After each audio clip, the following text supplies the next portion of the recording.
Hello and a very warm welcome to In These Times. We're here to talk about mental health problems and how they affect your life. So I hope you're going to join me on the podcast and the YouTube channels in the weeks to come. We want to tackle the distress these issues can cause with the help of experts who regularly make a difference in people's lives, particularly those who work in the field of the talking therapies. But these programmes are very much about giving hope, and you'll hear from some of my guests who have walked through those dark places of the mind, but come out the other side. The mind is a strange and mysterious place to most of us, isn't it? But we've all got one, and sometimes we need help with the pain that it throws up. And that's certainly been the case for far too many people during the pandemic. So to do our best for you, we need your help. Your participation is vital for this project. Please could you use the Contact Us button on our website to let us know exactly what you'd like discussed in future programmes. Your involvement will shape our broadcast content and help you. Our website is ittmind.com. Help us to help you. During our interviews for In These Times, we've included talks about anxiety and depression, which have increased so dramatically, particularly since the pandemic began. Our co-founder and psychotherapist, Previn Karian, has talked at length about how we can try and find help for these distressing states of mind, and I urge you to watch those interviews on our website, ittmind.com. So today, Previn is going to talk about when psychological help may be needed and how you can judge that the time has come to try and improve your life. Maybe it's a feeling that you've hit some kind of rock bottom and that you know you just can't ignore that anymore. Also, importantly, when you have decided that, what can you expect from your chosen psychotherapist or counsellor? There are some big decisions to be made in finding the right help, and Previn is going to help us to make sense of those choices and what we should be looking for. Previn, it's good to have you with us. Hi, Chrissy. Now, let's just start by looking at the pandemic, and it had such a disastrous effect on so many people's mental health. And I just wonder what view you have of that, why it happened. Yeah, the pandemic did something very, very interesting to mental health. You see, previously, mental health was just considered an individual problem, and you were meant to shuffle off in some dark corner with your medication and get on with it, as it were, and pull your bootstraps up.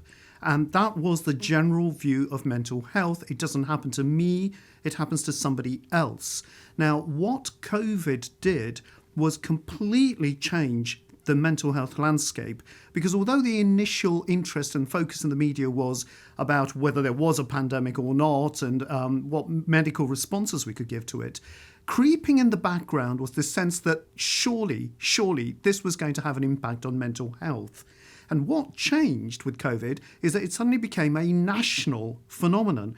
It wasn't just the individuals struggling on their own. It was now going to hit waves and waves of people, and mental health could no longer be ignored. Now, it's still being swept under the carpet, which is, of course, why you've set up the project.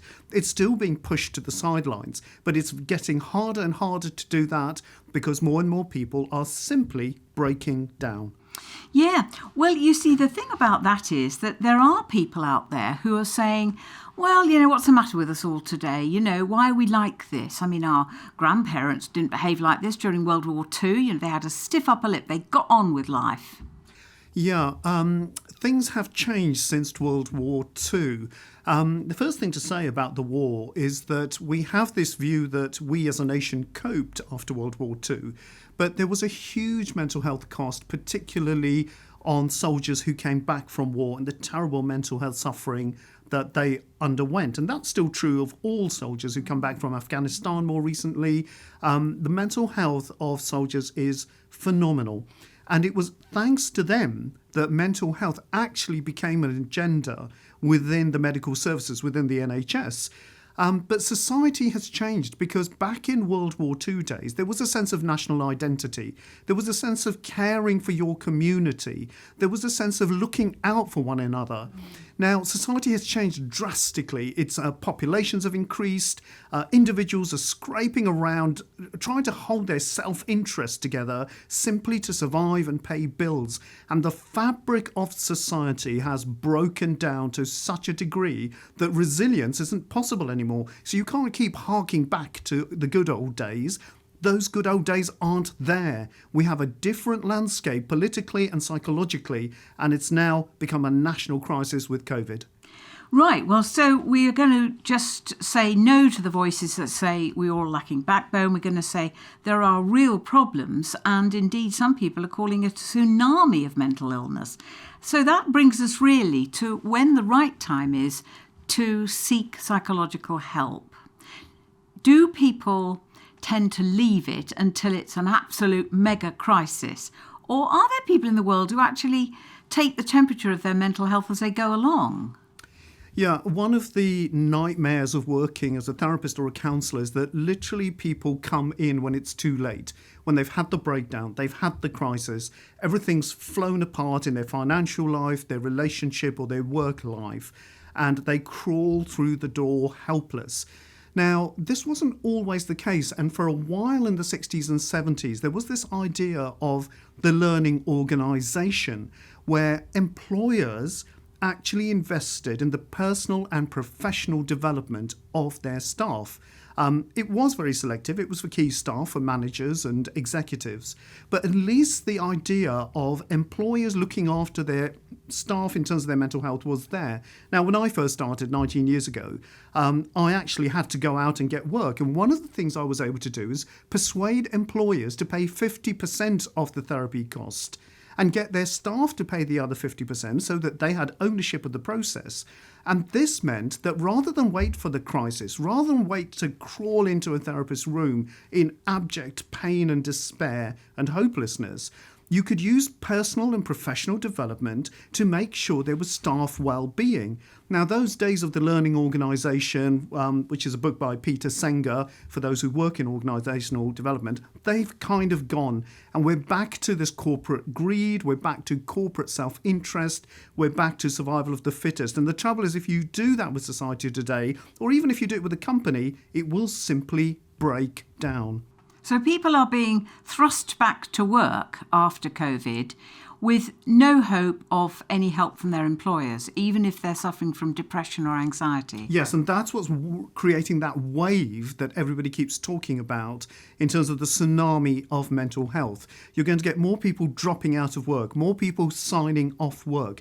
There's already a recorded statistic about women no longer being willing to go back to work, having had their homes, having to work from home, and having their homes invaded to such a degree with so much stress, looking after children as well as working from home, that they're simply unable and unwilling to go back to work. These figures can carry on being hidden, but the problem will not go away. Well, we're going to talk about children a little later on when we're chatting, and also we're going to talk about funding and money, which is a big one, because I can read people's minds as we're talking, really, thinking, is this for me? Can I afford it? But let's just get back to what people might opt for. They might opt for some counselling or some psychotherapy. But how are they going to know they've got somebody who's good, who's going to understand them, who's going to make them better? Yeah, I think once you've got to a point where you're willing to admit you need some help, and that is a big point to get to in our society today. It's also a very smart and intelligent response to do, to finally accept that I need help, I will go and get that resource. But when you do that, it's a bit of a quagmire, because people don't know how to go about getting a counsellor or a therapist. Now, one of the first things you do, obviously, is you pick up the phone or you go on the internet and you look at various counsellors and therapists and what they're saying about themselves. And the first thing to do is make an appointment, call your psychotherapist. But before you go into that first session, ask them, how do they work? Do they have the experience to deal with your particular problem? What is their background and what is their training? So those kind of questions, before you actually part with your money, is they're very important questions to ask. And if a counsellor or a therapist is unwilling to to answer those questions until you meet up with them in the room, be on alert, because you may be in problems. The trouble is, of course, this is all very good, but this person is crying all over the place, is desperate, can't see a good day ahead of them, a good moment in any day. And you're asking them to take quite an academic approach to getting the right person when they're really very desperate. They want it to just happen. Yes, but the desperation can't take over your judgment. And I know that people suffering from mental health are not in the best place to make good judgments for themselves because there's overwhelm going on, emotional overwhelm, or sometimes it's mental collapse and they literally can barely pick up a phone and call somebody. However, try and hold yourself together. Call 2 or 3 different therapists and counsellors. See what it feels like and get a sense of who is right for you. You will be astonished because that puts the client back in power and they're no longer just having to run to the first person who's answered the phone. Okay, they can actually ask themselves, do I feel right with this person for the work that I need to do? So is there such a thing as a good fit between the therapist and the patient? Yeah, absolutely. When you ask the question about what is a good counsellor or a good therapist, that is an answer that depends on how they track your process. It's not about how well they connect with you, because a lot of people can connect with you. Your friends in the pub connect with you. Your family connect with you. So when you come to counselling and therapy, it's not about connection. It's something more that you want to demand, and that is, can they track your process? Do they understand the technical frame of your issue that's going on? The trouble is, it calls for an abandonment of all embarrassment to make progress. I mean, if a woman goes to a man therapist and starts talking about very intimate stuff, she's going to feel that she's gone too far, or maybe her husband will think she's gone too far. I mean, it's difficult, isn't it? Not with a therapist that can track you. So if a therapist has made psychological contact with you and holds you in that safe space where they are dedicated to looking at the issues of your mind, then the questions of intimacy and what you shared start to emerge naturally. They shouldn't be forced. And one of the problems is that if you start feeling forced or you feel blocked and can't tell your therapist everything, it may be time for you to move on. But a good therapist creates a psychological contact that actually starts to make you feel safe about telling them things you could never tell anybody else before. But can you honestly, have your patients over 20 years said absolutely everything that's in their minds with no track of embarrassment or worry that they might have gone too far? Yes, they have, and that's because they have been in so much pain and so much distress. Now, equally, I would add that some clients have held back personal information that didn't come out until the last 2 or 3 sessions. And that particularly happens when I work with couples counselling, where one or the other partner doesn't tell you the full truth about their personal life and why that relationship is breaking down right up until the very end, usually when they're about to end the counselling or the therapy. But other than that, when people come to individual sessions, they are in so much pain that if you can make a psychological contact with them and you have the technical frame to hold them safely, they will start to unpack things that they could never even admit to themselves. So many times clients say to me, I never thought this, I never realised I felt like this. And they're finding a language about all of that pain. They're realising thoughts that they've deeply buried because they were too afraid, too bullied, or too shut down. I mean, that is a very complicated bit, which I expect in this series we'll get to at some point, where what you think is worrying you may go terrifically much deeper, and that's for a good therapist to excavate in a way. Yes, and somebody called Carl Rogers gave the foundational conditions of what makes it safe for a client to feel they can unpack their material, whether that is emotional, whether that is mental, racing thoughts and compulsions. People will not talk unless they feel their psychological contact. And if you can't make that with your client, the client simply will not talk. Well, they have to feel safe. They have to feel there's some trust in the room, because it is, by any standards, the most extraordinary relationship two people will have, where you are safe, there are boundaries, nobody's going to go over those boundaries, or if the patient tries to, then the therapist is not going to allow it to happen. So I can't think of anything in life that's quite like it. That's a very good point. I think the therapeutic or the counselling relationship is one of the most profound relationships that you are ever going to have. And that's not because you're going to run away and marry the person. It's because the depth of what is uncovered is so profound. It is so deep, and it's often inappropriate to share that with anybody else. It's just your personal story and your solitary journey with pain, mental pain or emotional pain. And that is earned over time. Counsellors and therapists can't demand trust from a client. It is earned over time. The client knows whether they can or can't trust their therapist. And does the client know when it's time to call it a day? Absolutely. One of the things I would say, though, is when not to call it a day. If you are in conflict with your therapist or your counsellor, if you start arguing and find yourself getting very agitated, it could be for very good reasons, because they are confronting and challenging something you don't want to look at in yourself. So what we usually do at that point is we fight, we fly, we run away, we get argumentative, we increase the volume, or we panic and shut down.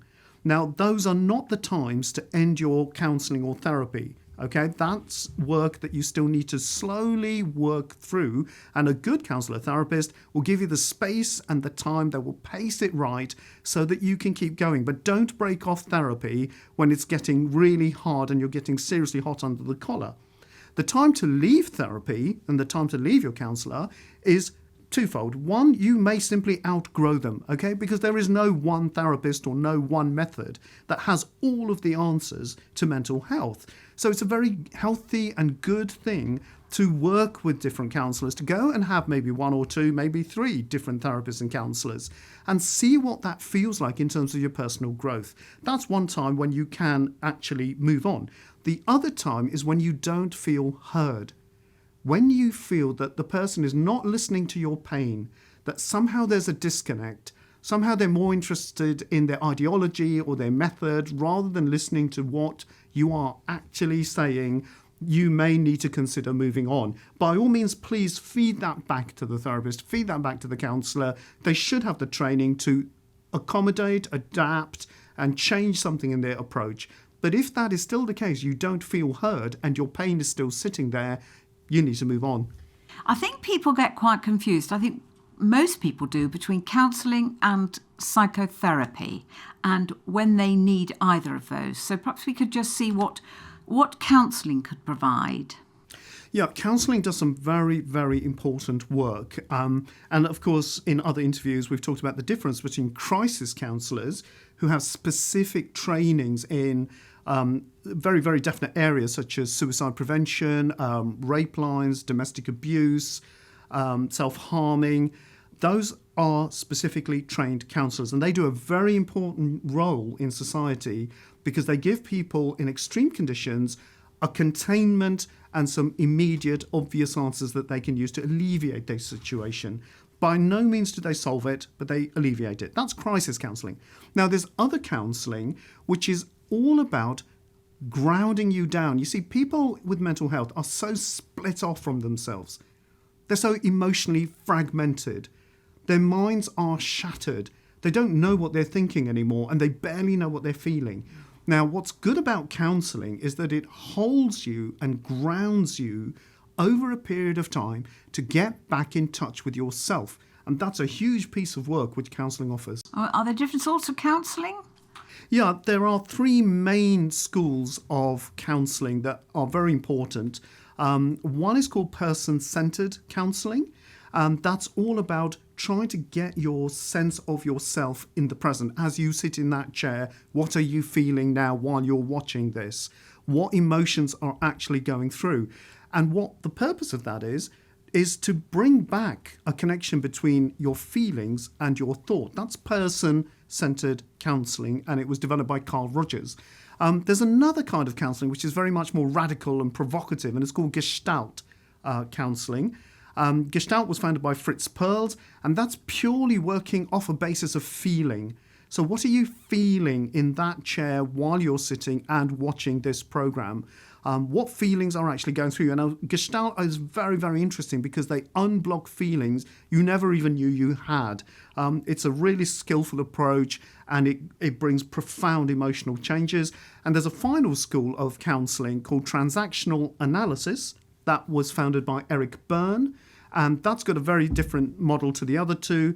Now, all three are based on one principle. You can change your life. You are in control of the therapy. You are in control of your life. You have a will and you have choice. It's called agency. And that makes counselling very different to the therapeutic schools. Which is very difficult for an ordinary person, to any of us, to make that decision. So why would you choose therapy then? Therapy is a much more long-term approach, and I would certainly say that the three schools that I've mentioned, for example, over time have evolved into becoming therapies. Now, what is the difference? Therapy specifically addresses your past. And although that word is thrown around, nearly everything is a therapy now, classically, therapy is about looking at the origins of your mind and how these structures of pain developed over time. That it's not an accident, it's not a coincidence. Something happened to shape very definite models and structures in your mind that mean you are going to repeat depression and anxiety and other obsessional disorders for your life. So it's a very hard look at your past. To which people would say to you, well, that's all very well, Mr. Psychotherapist, but I won't remember what happened at 4 or 7 or 27 probably. Yes, it's, again, part of the training and the skill of the psychotherapist to listen carefully to the clues where they will ask a question about why is that important to you? Why do you love cats, for example? And the answer could be because my mother or my father loved cats. Now, you may not make that immediate association, but then it may come out that actually you had a very fragile relationship with both the parents, and the only way you could connect with them was through cats. Now, that starts to unlock memories and emotions that you wouldn't then remember, because the therapist would then ask, so what did happen between your mother and you? What did happen between your father and you? And it's a very careful, subtle, but very sharp way of trying to open up the memories that you have blocked. Right. Well, we're going to come back in a minute or two and talk more to Previn about finding psychological help. But this is the point where we have a question from one of the people who've been watching our broadcasts. And his name is Ben, and he's from Sunderland. And he says, Previn, he wants an answer, please. I felt very scared since the pandemic for myself and my children. And that scaredness does not seem to go away. Now, what can I do? That question has two levels. One is the counselling level.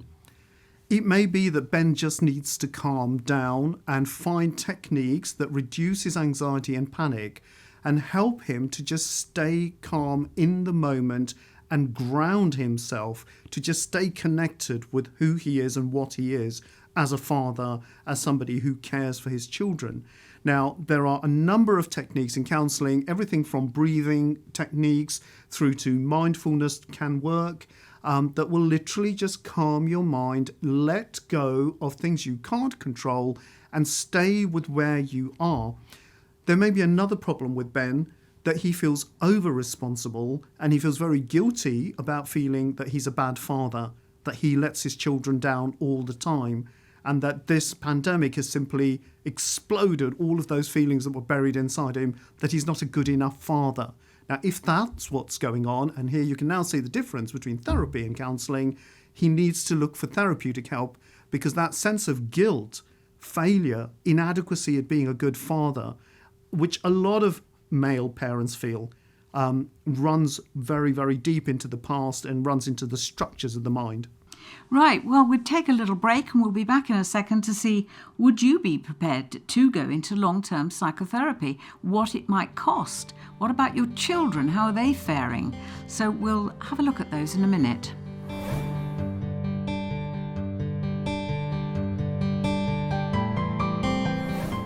just to remind you that this is In These Times with me, Chrissy Pollard. A reminder that we have based this project on your participation.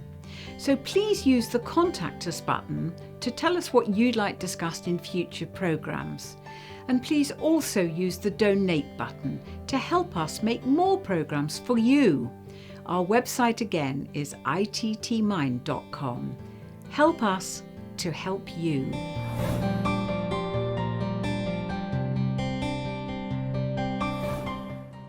So it's great to have you with us, and we're talking about finding psychological help today with Previn. So we've talked about the different sorts of counselling, psychotherapy, but what should someone be prepared for if they do decide to go into therapy, which is going to take quite a long time? I mean, presumably the therapist will give them some indication, whether it's 6 months or 10 years or whatever it is. It's very hard for a therapist to predict how long your work with them is going to be. One of the reasons is that the fit may not work, or it may expire and you may outgrow your therapist after 2 or 3 years. In some cases, it could be 10 to 15 years. And that's because therapy also falls within this role of self-development and personal development. And it may not always be about looking at the structures of the mind. However, what therapy looks at, and this is what you have to be aware of as a client walking in, it's going to look at the structures of your mind. Okay, there are very clear models that therapists are trained in. One of them, for example, is looking at your dreams as a way of actually getting some of those buried memories and buried thoughts and buried feelings, and try and find a different way to talk about them and to access all of the problems in your mind. Therapists also look at why you keep repeating traumas. Why do you keep repeating the same relationship breakdowns? Why do you keep repeating panic situations? Why do you keep repeating depressive episodes? So these are very long-term questions, and you just need to be prepared to give it the time that it takes. And unfortunately, yes, it takes years. I wouldn't think anything less than 18 months. Initially, between 12 and 18 months, but you would average out at about 3 to 5 years and possibly up to 10 to 17. But if somebody has found that they've been really afflicted mentally by the pandemic, by the lockdowns, by all that it's brought, would you suggest counselling or psychotherapy, and how long might that take? If they have an immediate problem, like we discussed earlier with Ben, who was from Sunderland, talking about his concerns as a father, if it's an immediate problem, a few sessions of counselling can help you get through. And that's what was the premise behind cognitive behavioural therapy. It's also the premise behind all the talk about mindfulness. You'll also see rather slightly strange videos telling you that you should be grateful and practice gratitude every day for 5 things. Now, these are all really plasters, but they are effective plasters. They stop the bleeding, they stop the panic, they stop the immediate depression. However, when you get into serious states of depression, anxiety, which of course we'll be talking about later, and on which there are blogs available on our website, that really is a completely different level of work. Yeah, indeed. I would just like to repeat that. We will be looking at anxiety and depression and all these other subjects as well. We're also going to talk about money in a minute and funding, which I'm sure you're sitting there thinking, oh, but can I afford this? But before that, I think most of us who've thought it through or read the newspapers are really concerned about our children and this pandemic. Our children have been locked away, often in quite unhappy circumstances, maybe in difficult families, maybe on social media too much, they haven't gone back to school, and it seems to have brought about, again, I'll use the word tsunami of children self-harming, of eating disorders, and even suicide. So I think it's important to look at the sort of help that's available for them, because on the state, it really is appalling. If they go to the children and adolescent mental health services, there'll be a queue for years probably. So what can we do for our children, Previn? That's a big question, and of course in our launch interview, Chrissy, I tried to open out the fact that the political landscape has changed throughout the world. Money is the only value in society, and human life has none. So all decision making is based on money and self-interest, and human life is simply not important. Now, of course it is to a lot of people, but not in terms of practical policies or interventions and so on. For that reason, children have literally been wiped out because they don't bring or produce money. Now, that's an incredibly crass view of looking at children because they are the future wealth of a nation. And until politicians understand that, and they won't because there's no immediate money coming from children, I'm afraid their mental health is literally at sea. Okay, so this is someone desperate watching this, with children have been turned away from CAMHS endlessly. Now, they are prepared, they're thinking of finding some money. Are there specific counsellors or psychotherapists for children? And how do you know when your child needs it? Children, as a generality, will probably respond very well to counselling in the way that I've described it, where the training is in Gestalt or person-centred or transactional analysis. It's a friendlier environment, and to be honest, as one of our interviewees, Andrew Samuels, has said, children simply need somebody to attach to psychologically.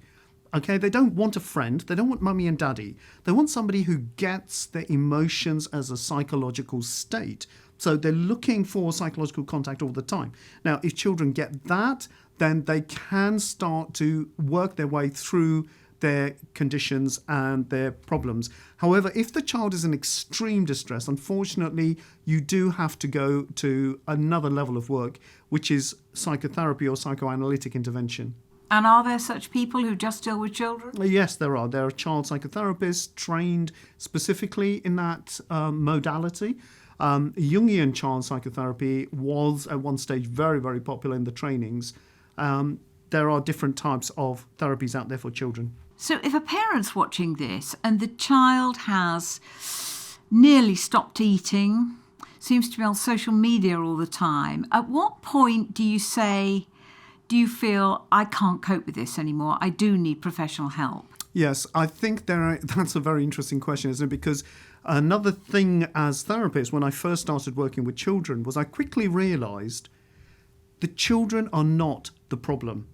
They are simply responding to mad parents who are highly dysfunctional, who are extremely manic, very controlling, emotionally unavailable, and who are making the children feel unseen and unheard. So another way around this is that instead of pathologizing the child and saying, how do we fix the child? How do we fix the child? How about we fix the parents who unknowingly are causing so much of the child's distress? And there's a very important piece of work here about creating therapeutic space for the child in the mind of the parent.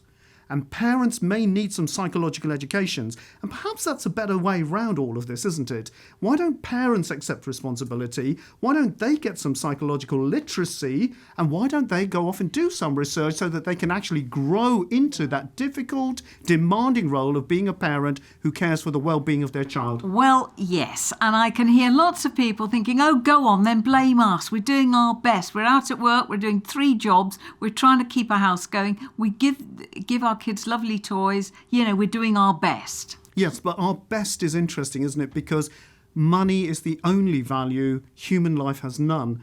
And the payoff is that if I can buy things for my child, a holiday or toys or a new computer game, that somehow this is parenting. Sorry, it isn't. Parenting is a very demanding psychological relationship with your children, and you can't escape that fact. And if you try to, your children will react back psychologically. Can I just mention one more thing, Chrissy? And that is about group work for children. Group work is another very important part of young development and of young people's development. And when parents are battling with the cost, and of course parents know each other's children, and they're all going through, for example, one of their friends who's committed suicide. This is a very distressing time, not for one person, but for a whole group of the friendship circle. For goodness sake, try and get a counsellor or a therapist to run a group session for a series of 10 to 15, which just means that each child just has to bring along a £5 note. Okay, but it makes it commercially viable for the therapist, but it gives these young people a chance to feel Together, they're not alone, not isolated, but with an adult in the room with the technical frame and experience to get them out of that situation. I think that's a brilliant idea, and we're going to talk more about that as we go on. Well, I thought we must get to the end of this one on the subject of money, because, I feel outraged by the National Health Service because all they're offering is this cognitive behavioural therapy, CBT, which we've heard from people who really know their stuff that it doesn't work on hardly anybody. So that is forcing people to find some money to get private treatment. And what are we talking about? We're talking about lots and lots of pounds going out, which people haven't got. Yes, well, bear in mind the baseline here, which is money is the only value human life has none. People feel very angry and resentful that they have to pay money for psychological well-being rather than on a new car, a bigger house, another holiday, or more toys for the children at Christmas. Sorry, people, this is not working. Okay, the human mind is not structured on money. It is structured on relationships. Now, if you can't get that in your head, you will constantly be furious about all this money you're spending. But why should you be furious about the money you're spending? Because this is the true wealth of your own life and the wealth of a nation. So we do have to cross that bridge as clients. We do have to cross this line where we say, money can't be the only value in my life. I have to be able to invest it in something else. All right, well, let's be practical. How can people get the costs down? One of the things you can do is always negotiate with your therapist and counsellor. Explain your situation and see what they are prepared to do. So negotiating fees is something that is acceptable within the professions. Of course, therapists and counsellors don't like doing it because they've spent an inordinate sum of their own personal money to train, to get therapy themselves, to stay in the process, and then the books, and then the time off work to actually attend all these courses. So it's not something lightly taken when a therapist says to you, I will bring down my fees. But that is certainly something that they can do. They can agree to do that for a period of 6 months. They can agree to do it when your circumstances change. For example, if you won the lottery, perhaps you could then pay them a full fee. Negotiating is a really important thing our clients should feel that they can do. One of the other things in extreme cases you can ask for is pro bono work, which is work for free. Now, at one stage I had 7 pro bono clients a week who could not afford any counselling and therapy. And I absolutely felt no resentment towards them whatsoever. It was so clear to me that they were in extreme distress. They weren't going to be able to afford any technical help. And I was more than happy to give it to them for a period of between 5 and 7 years. And that helped them a great deal. So pro bono work is available.